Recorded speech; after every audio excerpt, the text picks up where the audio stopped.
మీ పేరండి? తమ్మినేని నాగేశ్వరరావు, ఎక్కడి నుండి వచ్చారండి? పశ్చిమ గోదావరి జిల్లా, పశ్చిమ గోదావరి జిల్లా. West Godavari, Bhimavaram. Okay. Sir ఇప్పుడు ఓవరాల్ గా ఎలా ఉంది సార్? 6 నెలలు అవుతుంది చంద్రబాబు వచ్చి.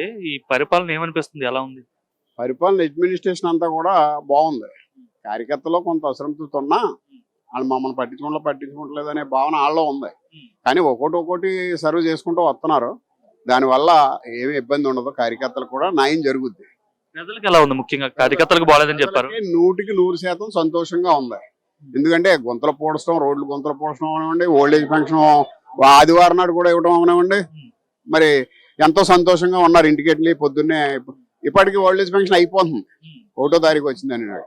మరి అటువంటి విషయాల్లో రైతులు ప్రజలు అంతా తృప్తిగా ఉన్నారు. మెయిన్ ఏంటంటే రైతుకి ఈ రోజున డబ్బు ధాన్యం పంపి స్టంబ్ వేస్తే 12 గంటల్లోనే డబ్బు మన్నడి పోతున్న 12ంటికే డబ్బులు పడిపోతున్నాయి. వాస్తవంగా నాకే పడినాయి. అలాగే నేను రైతుని. ఇవాళ 5ంటికి వేసాను, మన్నడి 12ంటికి నాకు మెసేజ్ వచ్చేసింది, 12:30కి డబ్బు తీసుకున్నాను. పడుతున్నా. ఇంకా 2 గంటల్లో పడిన వాళ్ళు ఉన్నారు. నేను మన్నడి 12ంటికి పడి అని చెబుతున్నాను, కానీ ఇంకా 2 గంటల్లో పడిపోయిన రైతులు 3 మంది ఉన్నారు. ఇట్లా పడేవి కాదండి. సంవత్సరం దాకా పడలేదు బాకాలో మాకు. చెప్పండి, సంవత్సరం దాకా పడపడం నిజంగా ఇప్పటికి బాకాలు ఉన్నాయి పాత రైతులు. వాళ్ళకి ఎవరైనా ప్రభుత్వం అంటే పెండింగ్ తేడా నెంబర్ అని చెప్పి మెలెట్టి ఈ క్రాప్ అవ్వలేదని రకరకాల ఇబ్బందులు పెట్టి ఇంకా బెండింగ్ సంవత్సరం వరకు ఇవ్వలేదు.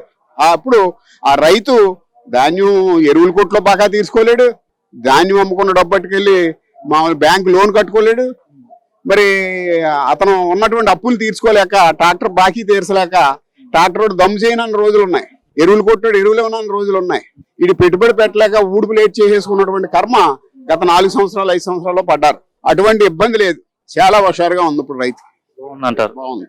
మరి రైతులకి ఏం బాగాలేదని చెప్పి జగన్మోహన్ రెడ్డి మొన్న కలెక్టరేట్ల దగ్గర వైసీపీ వాళ్ళంతా కూడా ధర్నాలు చేశారు కదా. నన్ను అరెస్ట్ చేసి లోపలేస్తే నాకు దిక్కుండదో, ఏదో రకంగా ప్రకటన ఇవ్వాలనే తప్ప రోడ్డు ఎక్కడండాడు. రోడ్డెక్కి మనిషే కాదు, రోడ్డెక్కి మనిషి అయితే గత 5 సంవత్సరాల్లో సంవత్సరం పాటు డబ్బులు ఆడకపోతే రైతులను ఎందుకు పట్టించుకోలేదు? ఇవాళ ఎలా రోడ్డు ఎక్కుతున్నాడో, తను బతుకు తెరుగు కోసం రోడ్డు ఎక్కుతున్నాడు. సంక్రాంతి తర్వాత ఇంకా రోడ్డు మీద ఉద్యమం ఉంటుంది, రోడ్డు మీద తిరుగుతుంటాను, ప్రజల కోసమే తిరుగుతుంటా అని చెప్తున్నారు వాళ్ళు. అసలు రేపు 27 రావాలి కదా, రోడ్డు మీదకి వస్తే కదా. మొన్న అలాగే అన్నాడు, ఇప్పుడు అలాగే అంటున్నాడు. అలా ఏదో బ్లాక్ మెయిల్ చేసి బతకడం తప్ప రాష్ట్రాన్ని సర్వనాశనం చేసినోడికి రోడ్డు మీద బతికే హక్కు ఎక్కడుంది? అంటే రాష్ట్రాన్ని 6 నెలల్లో చంద్రబాబు నాశనం చేసేసాడు, జగన్మోహన్ రెడ్డి ఉంటే బాగుండేది అని చెప్పి చాలా మంది ప్రజలు అనుకుంటున్నారంట.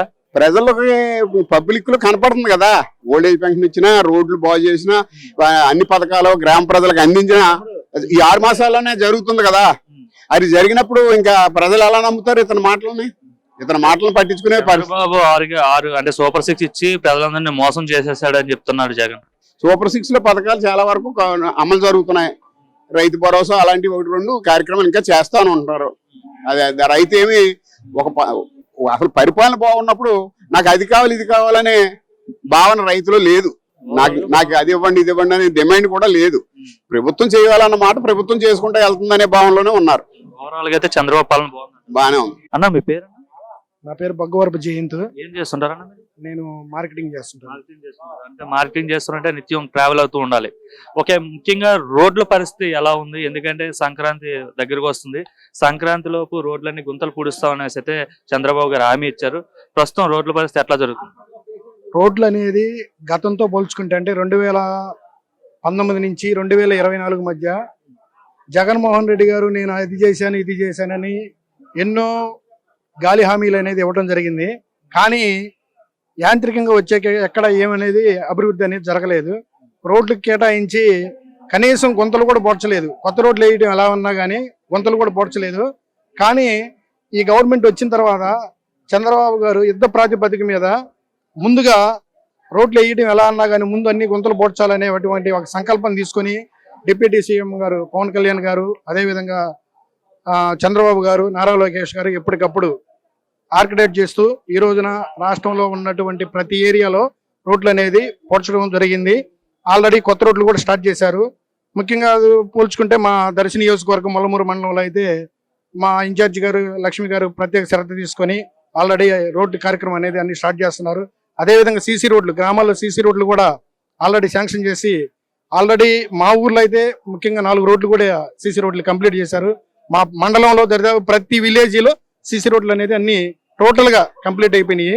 అదే విధంగా మెయిన్ గా ఏంటంటే ఈ రోజున రాష్ట్రంలో ఉన్నటువంటి గుంతల రోడ్లన్నీ పోడ్చాలంటే ఇది ఒక రోజుతో అయ్యే కార్యక్రమం కాదు.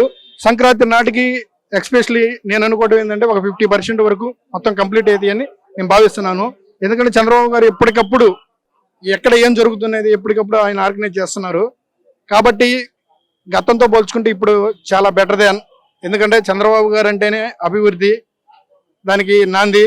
దానికి తోడు అగ్నికి వాయువు తోడైనట్టుగా మన చంద్రబాబు గారికి పవన్ కళ్యాణ్ గారి తోడయ్యారు. ఎక్కడ ఏమైనా లోటుపాట్లు ఉంటే వాటన్నిటిని ఎప్పటికప్పుడు మేనేజ్ చేసుకుంటూ మన రాష్ట్రాన్ని అభివృద్ధి పదంలోకి తీసుకెళ్తున్నారు. అంటే గతంలో మరీ అంత అధ్వానంగా ఉండేవండి రోడ్లు. డెఫినెట్ అండి. ఎందుకంటే మా ఫ్రెండ్ వాళ్ళ మిస్సెస్ డెలివరీ అయితే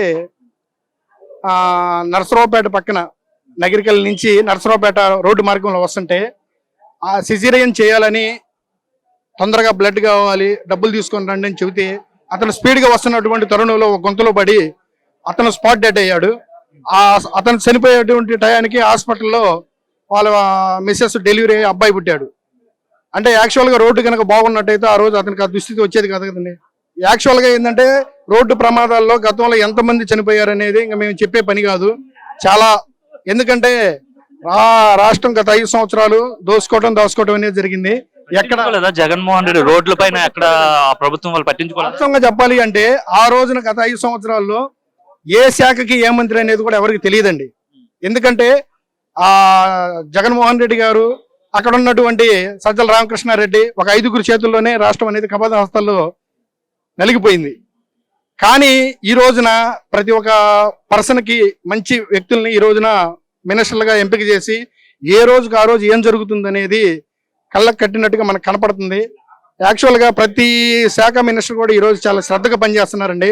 వాస్తవంగా ఒక 40 రోజుల క్రితం మన విజయవాడ ఎదుర్కొన్నటువంటి ఉప్పిన ఆ రోజు జరిగినటువంటి భయంకరమైనటువంటి సంఘటనని తేలిగ్గా 10 రోజుల్లో మనం బయటపడగలిగామంటే ఆ రోజు చంద్రబాబు గారు తీసుకున్నటువంటి చొరవ కావచ్చు, అదేవిధంగా నీటిపారుదల శాఖ మినిస్టర్ గారు అయినటువంటి రామానాయుడు గారు కావచ్చు, యుద్ధ ప్రాతిపదిక మీద ఎవరు నిద్రపోకుండా అన్ని డిపార్ట్మెంట్లని ఆర్గనైజ్ చేసి ఎవరిని రెస్ట్ అనేది తీసుకోకుండా 10 రోజుల్లో అదే విజయవాడని మామూలు స్థితికి తేగలిగారంటే వాస్తవంగా ఎలా పనిచేస్తున్నారు అనేది మేము మీకు చెప్పేది కాదండి. Thank you.